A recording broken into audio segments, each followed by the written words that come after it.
اللہ کے نبی نے فرمایا انا خاتم النبیین لا نبی بعدی، توجہ رکھنا، اللہ کے نبی نے فرمایا میں آخری نبی ہوں، میں آخری نبی ہوں، انا خاتم النبیین۔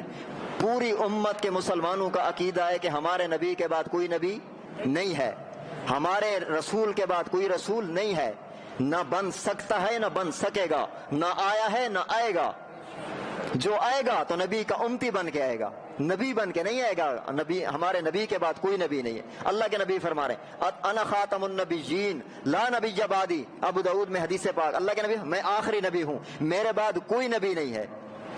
اگلا سوال، کوئی ہو بھی سکتا ہے؟ ہاں، جواب دیا ہے۔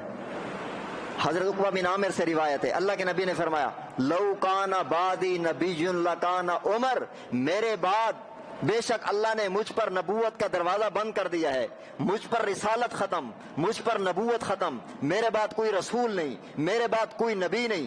اگر میرے بعد کوئی اللہ کسی کو نبی بناتا، اگر میرے بعد اللہ کسی کو رسول بناتا، اللہ میرے بعد اگر کسی کو منصب نبوت دیتا، میرے بعد اگر اللہ کسی کو رسالت دیتا، تو مجھے وہ صلاحیت عمر میں نظر آتی ہے۔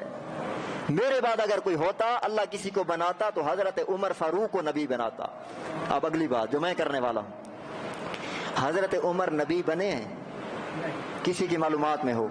پوری کائنات کو چیلنج ہے کہ حضرت عمر فاروق، جس کے بارے میں اللہ کے نبی نے فرمایا میرے بعد اگر کوئی نبی ہوتا تو عمر ہوتا، مجھے نبوت والی صلاحیتیں عمر میں نظر آتی ہیں، مجھے رسول والی صلاحیتیں عمر میں نظر آتی ہیں۔ اب عمر منصب نبوت پہ نہیں آ سکا، عمر نبی نہیں بن سکا، عمر رسول نہیں بن سکا۔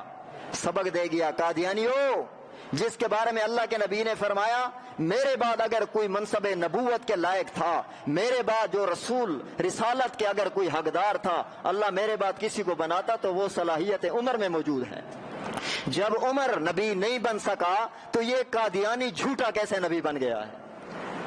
یہ قادیان کا جھوٹا انسان وہ کیسے نبوت پہ فیض ہو گیا، جس کے بارے میں اللہ کے نبی نے فرمایا میرے بعد اگر کوئی رسول ہوتا، نبی ہوتا تو عمر ہوتا۔ جب عمر نبی نہیں بن سکا تو قادیان ایک جھوٹا نبی بھی نہیں ہو سکتا۔ تبارك الذي نزل الفرقان على عبده ليكون للعالمين نذيرا۔